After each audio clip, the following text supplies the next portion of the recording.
Now to your top 10 headlines in just 2 minutes. Day 2 of the Kristen Smart trial was canceled. A court reporter says it was postponed because of a, quote, health concern. The trial is set to resume on Thursday. 47 Republicans joined all 220 House Democrats in approving a bill to codify the right to same-sex marriage and interracial marriage in the U.S. The bill's future in the Senate is not clear. It comes in reaction to the recent Supreme Court decision to overturn Roe v. Wade. Marriage equality advocates are concerned other rights may be overturned.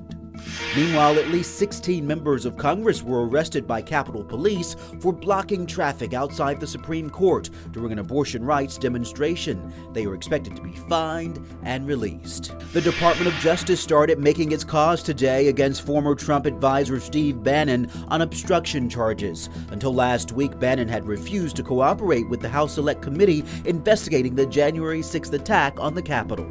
Covered California says insurance rates will rise an average of 6% for the 1.7 million people who bought coverage through the state-run insurance marketplace. They say more people using healthcare was the biggest driver of the increase. Solano and Stanislaus County reported their first monkeypox cases today. Solano health officials are tracking 2 other possible cases. Meanwhile, Sacramento now has a total of 21 cases.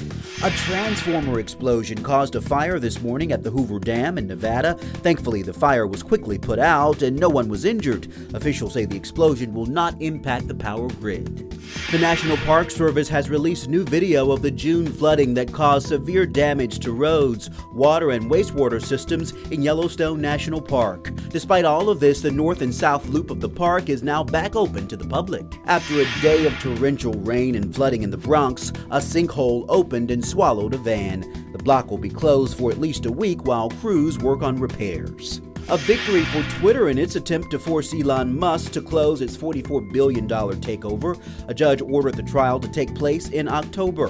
Musk has tried to back out of buying the social media giant over claims of lack of transparency. And those are your top 10 headlines in just 2 minutes.